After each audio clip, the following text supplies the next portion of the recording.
Wait, no, that's the wrong option. Go back. Main menu. Yes. Okay, we're back. 6 meters closer to heaven. I have not played this game for a very long time. The next morning, like every second Monday morning until he says otherwise, I have an appointment with the nurse. They allow me to skip part of my first class in the morning, and I don't feel any shame in skipping the rest either. Rather than being thankful I get to miss world history, I instead feel dread when I think about these appointments. I wake up at the normal time anyway, and wash myself in the bathroom. I sure have Kenji, tidying my sleep disheveled hair. I quickly get dressed and put my laundry in the basket. I pack up for the school day. I have all my homework done like usual, so I have a bit of free time now. There's no point in going back to the morning class for 20 minutes before I'd have to get to the nurse's office, so I lie down on my bed and read a book until it's time to go. The door to the nurse's office is open, which is unusual. I enter while knocking to announce my arrival. Looking up from my computer screen, he motions me to take a seat with a friendly hello. Steam wafts up from a piping hot cup of coffee on his desk. It's probably not his first today. How are you feeling this wonderful morning, Hisao? I'm alright, I think. It was cold yesterday because of the rain, so I woke up feeling a bit groggy. You too, huh? Quite a few kids got caught without an umbrella, so we've been spending time handing out masks and curing sniffles. Alright. Today, it's test day. Give me your arm. I extend my left arm towards him, keeping my face expressionless. The nurse ties a rubber turricanette around my bicep with a practiced movement and briskly goes about his business. I don't think anyone really likes being sucked of needles, but at least I got over my distaste for them. I had to. I barely even twitch at the moment of truth. Once that's done, a blood pressure check follows, and then there are checklists and questionnaires to go through. The nurse nods and scribbles in my answers to the questions as I give them. Alright, let's have a listen now. I unbuttoned my shirt and put it neatly in the back of the chair I was using while he puts on his stethoscope. I know by heart the order of places is going to listen to my lungs and heartbeat. I adjust my breathing to be even and deep while even being asked. It's become routine now for both of us.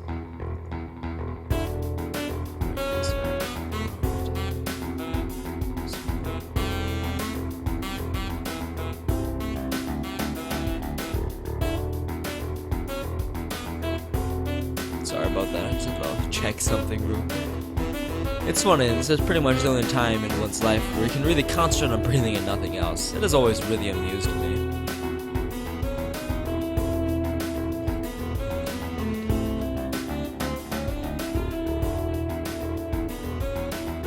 The nurse lifts the cold steel stethoscope from my chest and places it a few inches lower, listening again. The contact of the metal makes me flinch and reflex, even though I was expecting it. He froze his brow, but I can't tell if it's because he's unhappy or he's trying to pick something specific out among the complex multitude of irregularities in my heartbeat. Is there something wrong? Please don't talk. I should have become more anxious. The nurse is nice, but I can't help disliking these mandatory checkups. I wonder if I'm going to end up hating all medical appointments from now on because of these. He finally lifts the circular metal plate from my chest, allowing me to talk again. Everything seems fine. Are you feeling alright yourself? I suppose. I was out yesterday, and yeah, I really felt a bit under the weather in the morning. Maybe I caught a cold. Were you with Emmy? She came down with a cold too. My people told her to stay in bed for a day or two. Really, I mean, I was with her, but I didn't know that she got sick. I guess it was a dumb thing after all, for her to go out in the rain like that. Actually, I believe there have actually been studies that found that going in the rain and getting sick have no relationship. Yeah, well, let's put that aside. Everything seemed to check out for you, but remember to be careful. Of course, I don't really want to go back to the hospital. He catches something, maybe repressed terror, I don't know, in my voice, and glances up from some papers he was looking at. Hey, don't worry. At this stage, it would take a huge crash in your condition to get you re-hospitalized. It doesn't really reassure me, but grumbling about it to him won't make any difference. I quietly take my leave. Walking along the corridor from the auxiliary building to the main school building, I encounter a young female nurse coming the other way. She smiles at me when we pass by each other. The lobby is empty of people. No surprise since classes are still going on. I hear muffled sounds of discussion coming from behind the first floor classroom doors. I glance at my watch. I'd have to rush to get in my classroom in time. And I don't feel like going to class anyway, so I decide to climb up to the roof and have an extra long lunch break. Emmy promised she'd bring something for me today, but if she's sick, that probably is not going to happen. I'm not feeling hungry anyway, so it's all the same. The climb up the steep stairway to the roof is oddly liberating, almost like losing weight. I feel satisfaction that it doesn't wind to me as badly as it did the first time I came up here. I push open the squeaky door at the top and step into sunlight. The chain link fence allows for a grand view over the treetops, all the way to the gray silhouettes of the downtown further away. The dreary weather of yesterday is a memory now. The silvery blue sky seems to be a mere arm's reach away. I forget for a moment that I'm in a bad mood. The warmth of the sun soaks into my bones, making me feel drowsy and lazy instead. The bell rings for lunch break, startling me back into reality. Soon after, the quad below me bursts into life. Students pour out of the doors down on the ground floor, intent on enjoying lunch at the quad and the lush gardens in this perfect weather. When I hear the door to the stairwell being pushed open, I don't bother turning to see who it is. The intruder starts coming towards me with uneven footsteps. The little river stones in the roof is covered with rattle and crunch underfoot. The footsteps stop a few feet behind me, followed by a silence. I look upwards into the glowing eyes of the sun, absorbing its warmth with my whole body. What are you doing? I turn around out of courtesy at her first words, to behold the slim, awkward figure of Rin Tezuka. She looks very much like herself today, too. Her hair is maybe a tad messier than usual, as if she's just got out of bed. I mean, it'd be kind of hard for her to, style her hair. She stands her weight shifted onto one foot, looking at me with mild curiosity, as if I were something in a store's window display. I don't know, just spacing out, I guess. What about you? Emmy promised food. We usually eat here. I'm afraid you're going to be disappointed. I heard Emmy came down with a cold. Alright, this is Oh. Good idea, Arceus Drago. This is most certainly not Long Live the Queen anymore. Unless, what's her face is the queen.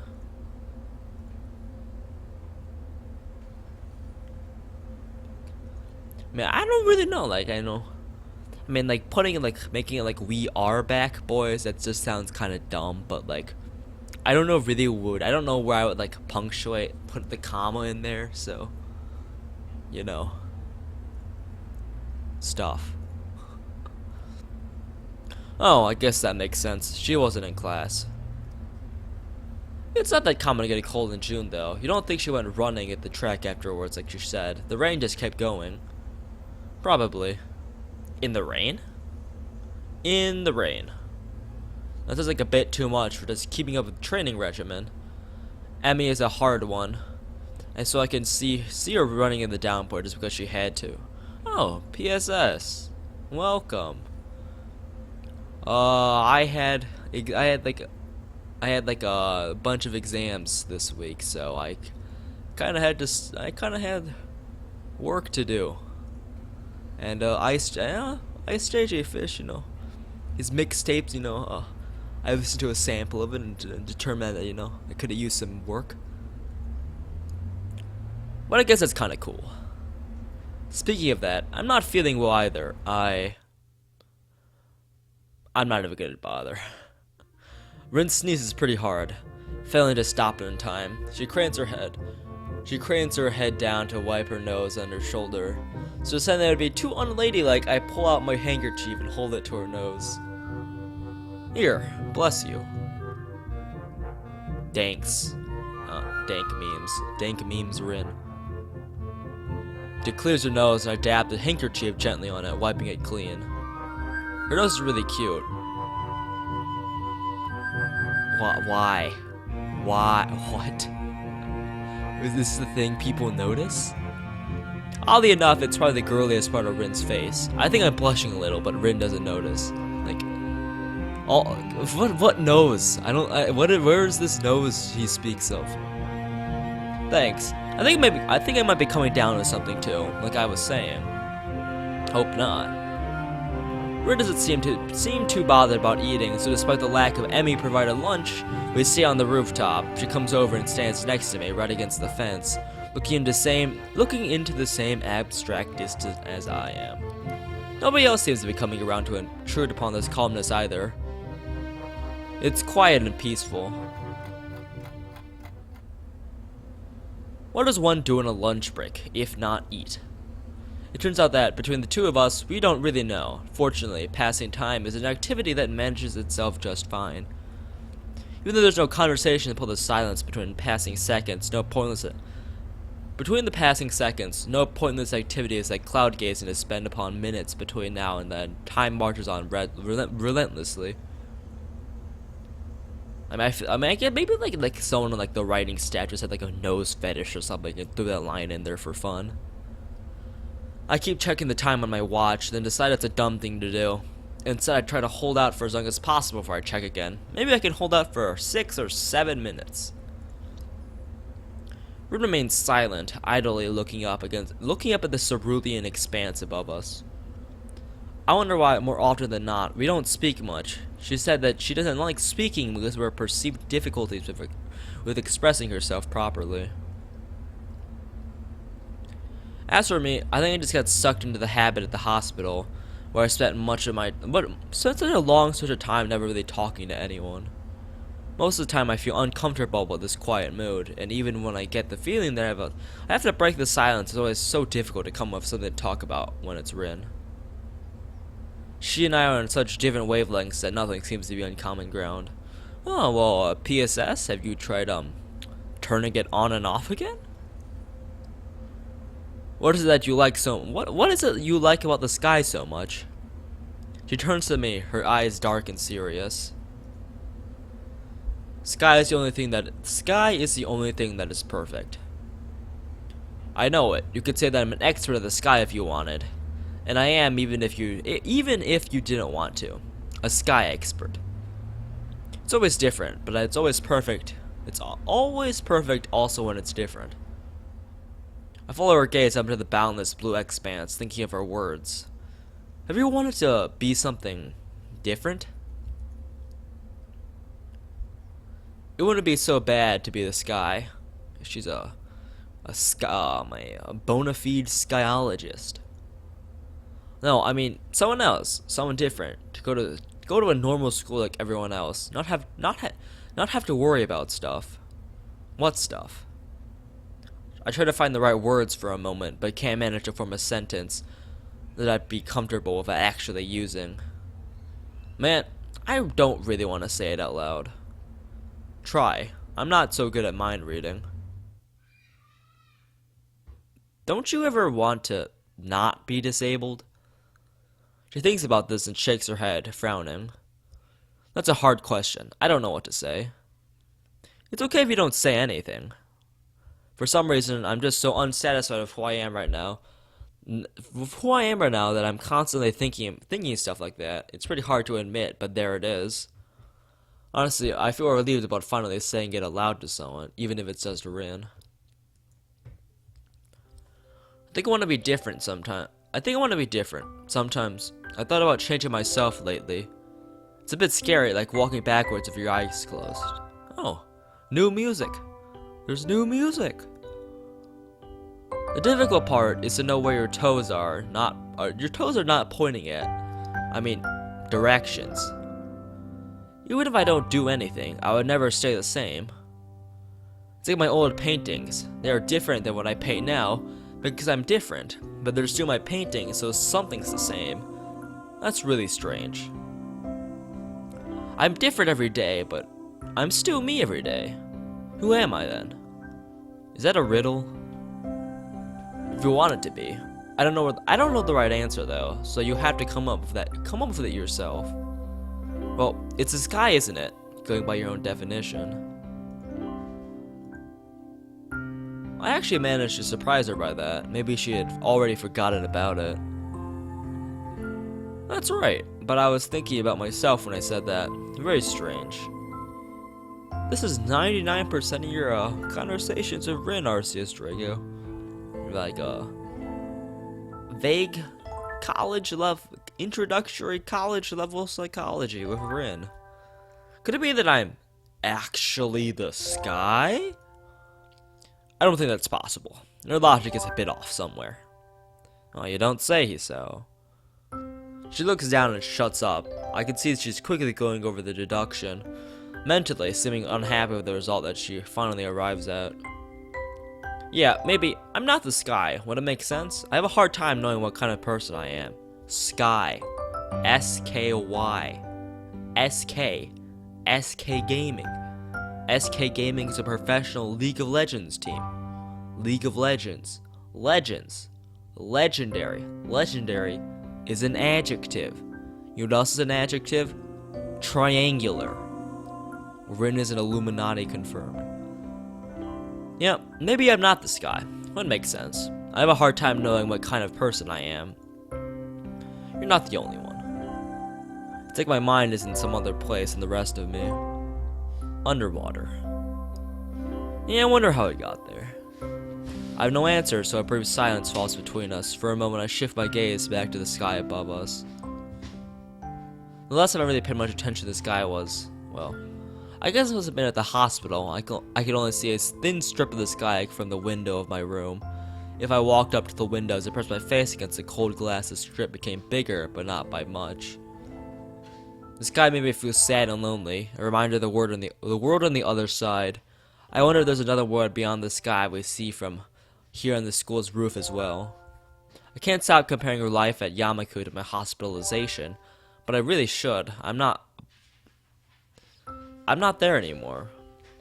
The narrow sky from the window of my hospital room, the face of the doctors, the faces of my parents, the off-white walls everywhere, Iwanako's letter, echoing the words that she never said. They're things of the past now. I wish I could forget everything up until now, and that time would stop completely. There would only be me, Rin, in the sky, an eternal lunch break on this rooftop, perfect, unchanging, and forever. I'm not sure if I like or hate this school. I could have gone to a normal school if I wanted, but I chose to come here. Why? I just decided I would, kind of like melon or plum jelly. You think it was a good idea? I mean, there are a lot of good things about this school, but I think there are a few bad things also. I know. I kind of collect people because they're interesting. People here are really amazing, most of them, but not all.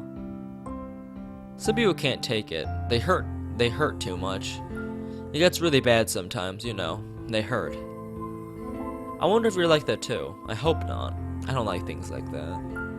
I'm not your case study. I'm not gonna give up and die or anything. Anyway, I meant more that this place is too distant from the real world. What's the real world? Everything out there. Real people of normal everyday lives that fit together like a puzzle.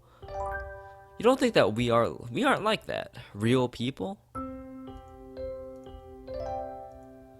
Maybe we aren't. Well, no, we are. I just meant that it feels more like we're the leftover pieces. Rin thinks for a while. Her almond-shaped eyes narrowing as she bites her lip like a little bit like a child. Okay. I don't see how like her eyes look like almonds, but whatever. Is it hard to be disabled? I came here for a dating sim, not a lecture on philosophy. Her question earns a dry chuckle from me. You tell me. You've been in this business a lot longer than I have.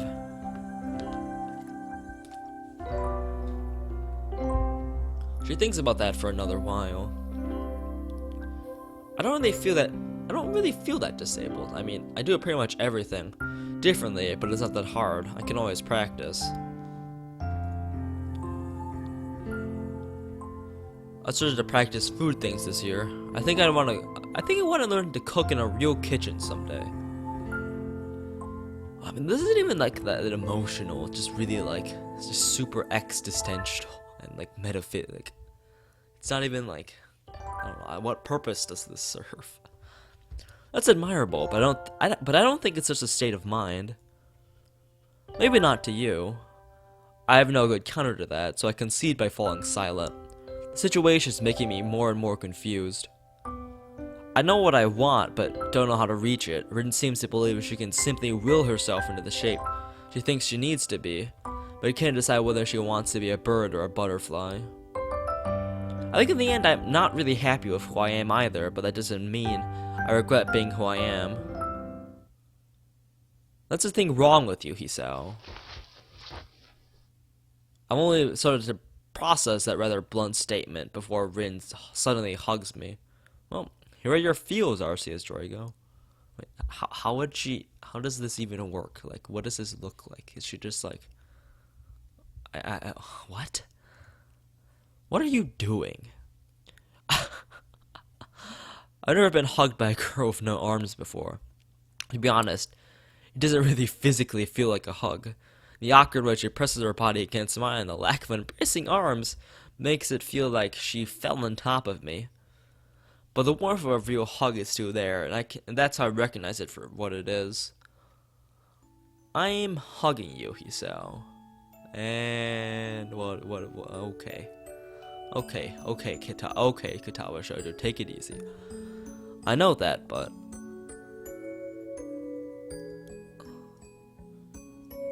is it wrong? I thought this is what you're supposed to do.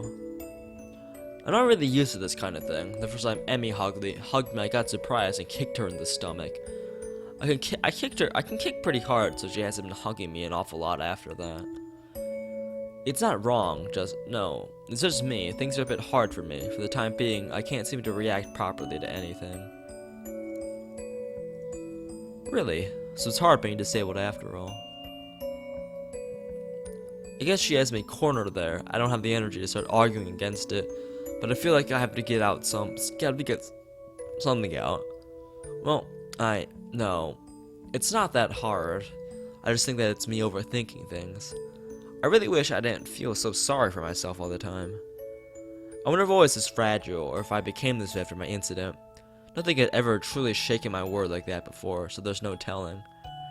I need like a t-shirt with this on it. You don't have arms. I wonder if I would. Oh, I already read this. Rin presses her cheek against mine tightly. I can feel the warmth of her body close against mine. Her body temperature feels really high, as if she had absorbed the sunlight into herself and was now sharing it with me. Or perhaps it's a natural state for her. It's the most comfortable thing I've felt in a long, long time.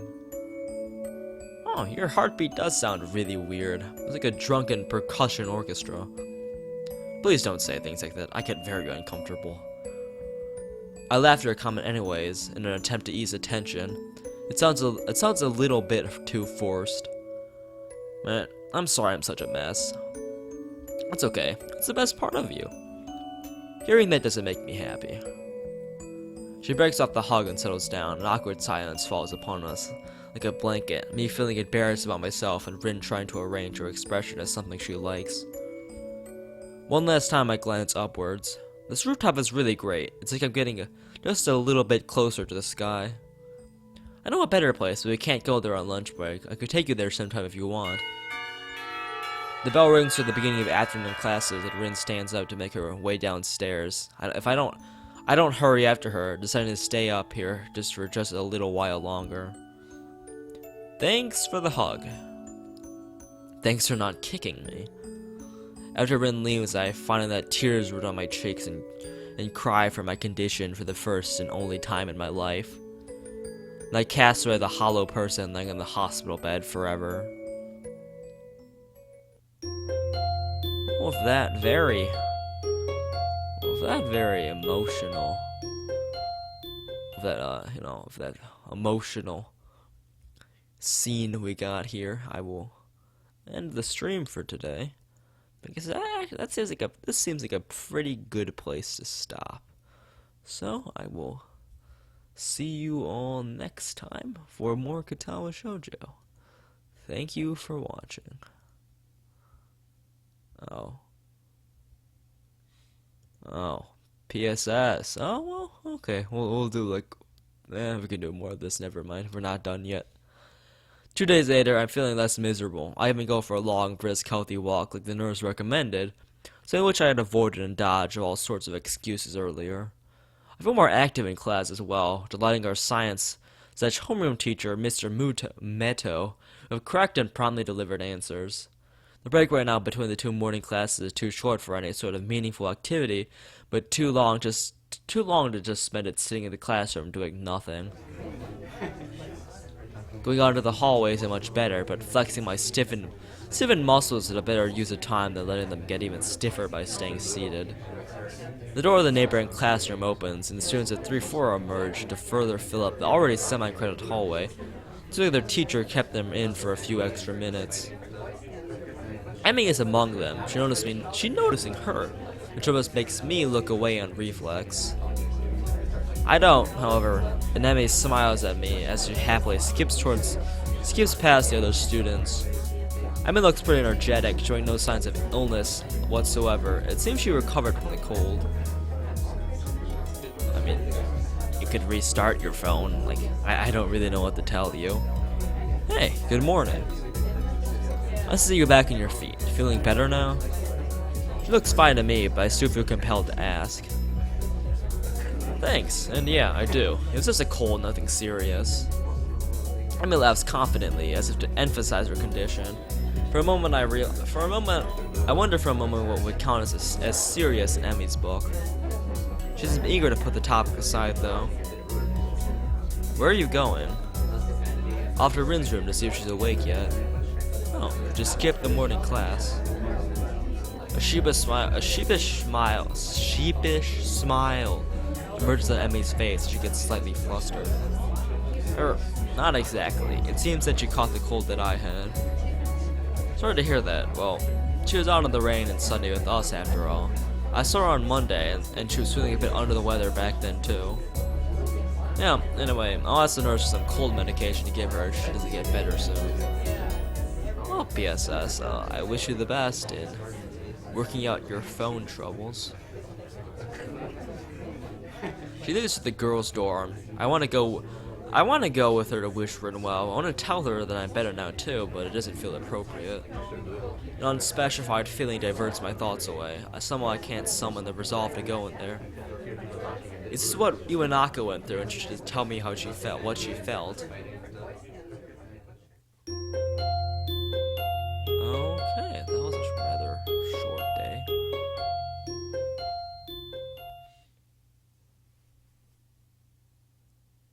Even though I'm feeling more energetic, I'm still hesitant about going over there to talk to Rin. It's not until 2 days later on Friday that I finally get enough courage to enter the girls' dorm. I ask the first person I meet for directions to Rin's room. I will knock on Rin's unmarked door and wait. After a few seconds of silence, I hear something rustling in the room. I start to wonder if maybe I should have brought something for her, like a can of warm coffee or some oranges I could have peeled for her. Well, too late now. The door opens soundlessly. It was already unlocked. I find myself staring at Rin, who stares back at me.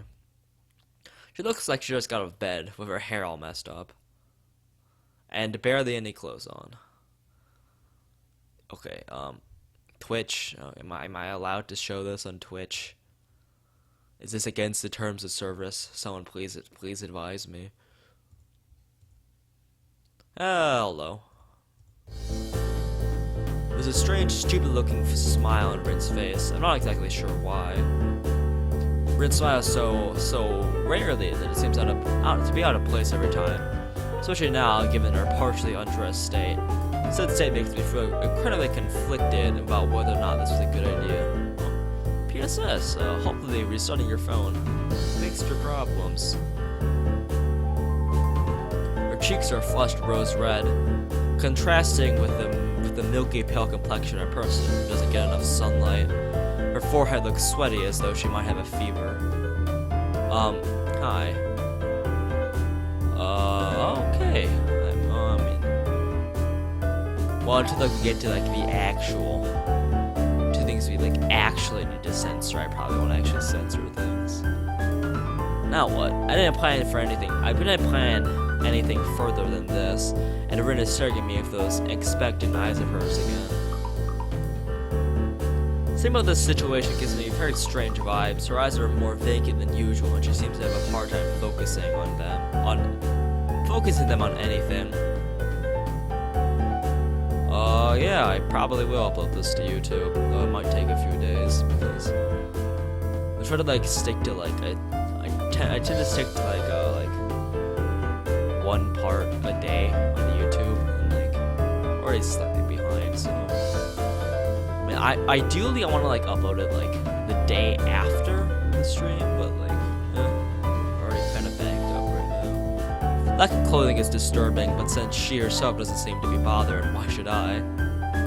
I keep telling myself that. I thought I'd pay you a visit since you haven't been to the art club, and I wanted to talk to you and wish you well. Rin doesn't show any sign of recognizing what I just said, making me wonder if she actually understood my words, or if she just heard them. Maybe it's the fever making her groggy. She might have actually been asleep before I came over. Okay. She turns on her heels and withdraws from the door, walking back inside into the small room. In the door, I can see her walk to her bed, half fall down, half sit down in the messy pile of bed sheets. The door open. The open doorway seems to be more of an obstacle in my mind than the closed door was. Since Rin doesn't say anything else, I step through it and into her door. Rin is on her bed, leaning against the wall, leaving only the chair in the room for me. She keeps quiet even after I sit down. So maybe she meant to invite me in, but just forgot to say so aloud. An implied invitation, as it was. Very exciting. Nobody has visited me before. The breaking of silence draws my attention from the room to its inhabitant, who currently seems to be in the middle of a very profound thought process. Actually, that was not true about visiting, but Emmy doesn't count even if she visits. She always pampers me too much. I think she's having too much fun. I think I forgot how to put on a bra by myself. She looks groggily down in her chest. Just probably why I don't have one. I don't have one on. Now that I think about it, I haven't failed to notice that Rin doesn't have her shirt buttoned up either, but I try to keep my eyes strictly locked on hers. Though the evidence she's not a very body-conscious person, my own body, however, is quite conscious of hers right now. She came to wake me up at 7:30 today. Can you imagine that? He pauses for a while and glances at my dumbfounded face. I'll take a thought. You probably can. It's not like the reverse rainbow face you tried to imagine either. Earlier, that was hard. Well, yes, that seems like a pretty normal time to wake up if you want to go to class in the morning. I'm sure I sound as reasonable as possible to counteract Rin's unreasonable annoyance. I told her to sawed off. She gave me these meds and told me to take them. I followed her eyes to the night table and then to the pill bottle sitting on top of it. I pick up and turn around to look at the label and can see what kind of medication I bought. Well, that's fine, PSS. So your continued viewership is always appreciated. Active ingredient, codenine. You took all of these? Yes, I've been eating some since there's so many of them. Seem to make this thing not so bad. Actually, I think I'm feeling just fine. Her head lolls round and round, making it look like she's either trying to stretch her neck muscles or possibly pass out. You took several of these pills. Can that be safe? At least it's bound to have some side effects, which I'm afraid I'm witnessing right now. I'm feeling just fine. I am fine. Just someone take this buzzing away from my head. I can't think straight. The annoyed expression returns to Rin's face. It's like many of those insect things, or just one really big insect. Lots of wings, very much color and everything. What's the word for those? Oh, never mind. I just remembered. It's butterflies. She smiled slightly at her last observation. The small pause in her monologue is not long enough for me to dare say something that can potentially, but not likely, salvage this discussion. I love butterflies. They're the best animal. Did you see any on your way here? Isao. She utters my name as an afterthought, possibly to make clear that she is not addressing me, instead of just speaking her mind to whoever might be listening. This odd situation has left me speechless, more or less, since the moment Rin first opened her mouth. Now that she herself doesn't seem to have anything else to add, silence fills the small room. It makes me glance around again in an attempt to find something to talk about. Rin's room is about as small as mine. The big window, which takes up most of the wall furthest from the door, opens to the east, just like mine. It looks very normal, which strikes me as strange. I expected something more different. About a dozen paintings, most of them in Rin's signature abstract style, and a few art posters taking up most of the available wall space. Well, that's about the only real difference between her room and mine. Room is not exactly aesthetic, but it doesn't look like what I expect from a girl's room either. A faint smell of art, of painted paper is floating in the air. It's the same smell the art room has. Rin isn't too concerned about being tidy, it seems. Everything she owns seems to be arranged in various piles around her room. Your room looks nice. It's an empty sentence one uses to fill empty spaces in conversation, but my wits are failing me pretty hard right now. Yeah, would you like me to show you the places?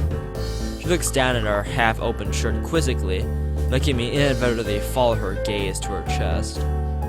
Oh, I guess I already did. I can't deny that, no matter how hard I try to act properly. It's very nice that you came to see me. It makes me feel very... what's that word? You know, the one about things and stuff. Anyway, you came. Rin's rambling makes me remember that I actually came here for a reason.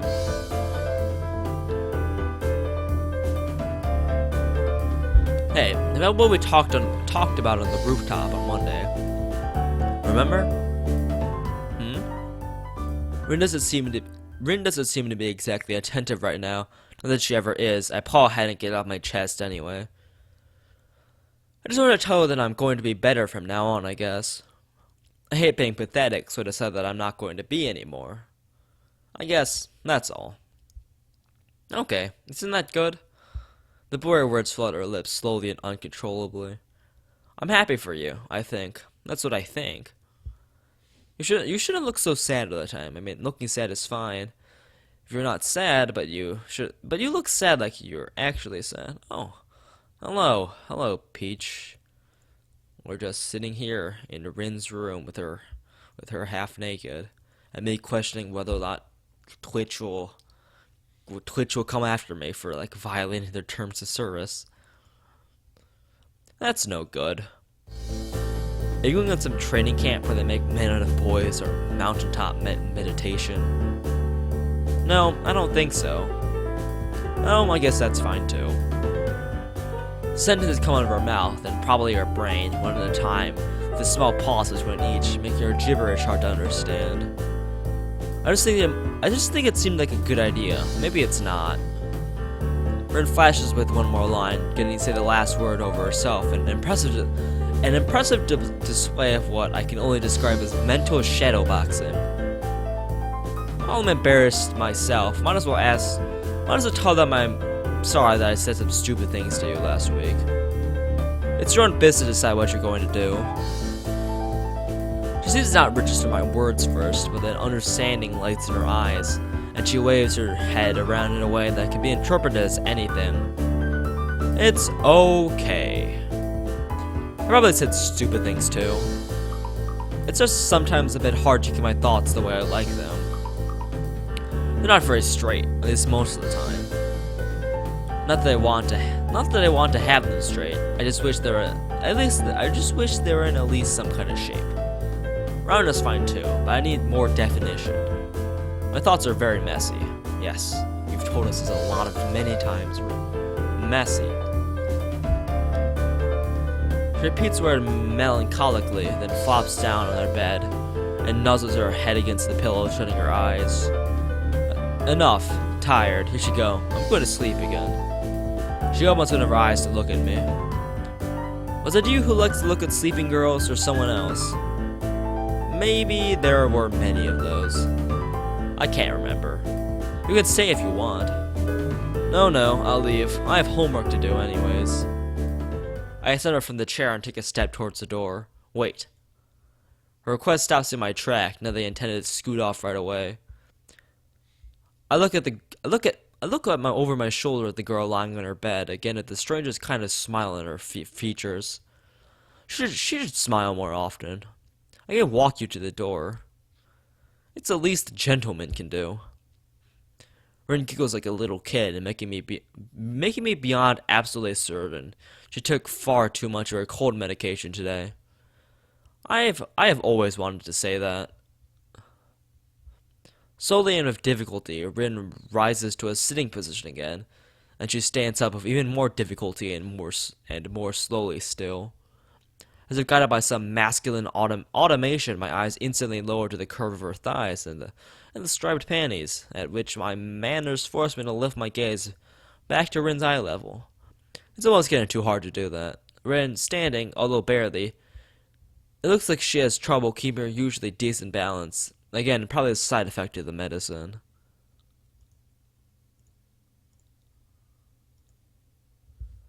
She takes an unsteady step towards me, and then another smaller one. She notices it's probably not a good idea to take big steps.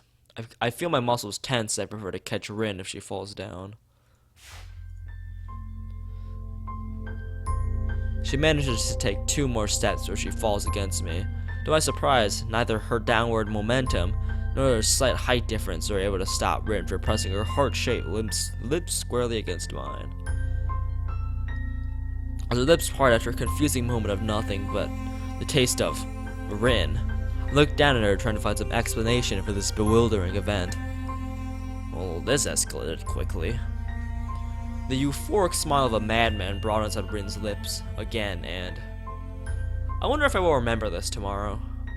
I am absolutely stumped on how to respond. Rin takes a step backward, separating her body from mine, and making me only now realize that they were even connected in the first place. The second step is actually a fall backwards, luckily straight into her bed. The soft thud Rin's thin body makes against the mattress breaks the silence. I move quickly over to her to see if she's hurt, only to be met with a peaceful face of dreaming. Rin sleeps. Good observation, he said. She's lying diagonally across the bed, somehow managed to have simultaneously fallen asleep while standing up, and fallen down in a way that she didn't injure herself. Fool's luck. I tuck Rin in, covering her with the sheets as well as I can. She was very light, even though I'm not that strong. I stand up to look at her, the oval-shaped face, the dark eyelashes shut against the feverish cheeks, the slender body covered with pale cheeks.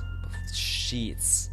Rin sleeps. Once again, good observations. A conflict. No. Conflicts. Plural. Churn inside of me. I think about calling a nurse to keep an eye on her, but decide against it. After taking one more glance at her peaceful face, I decide she'll be fine. I do pocket the remaining pills, though. I mean, like, there's still, I think there's like at least we're on like Act 3, I think? Like, what? I mean, there's a way to check this, right? I mean, I think we're like there's still at least 2 more acts. I exit the room and close the door silently behind me. I exhale deeply, only now realizing I held my breath for the better part of a minute. Taking a moment to relax and try to calm down my heart, racing like a jackrabbit.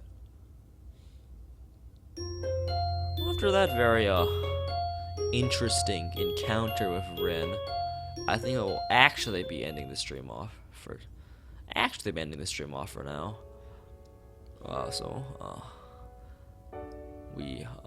I will be leaving things off here. So, thank you for watching, and until next time. Thanks for watching, and have a good night, people. You know, stuff. I'm not good at these ending things. You know, blah, blah. All right, okay, I'm actually done now.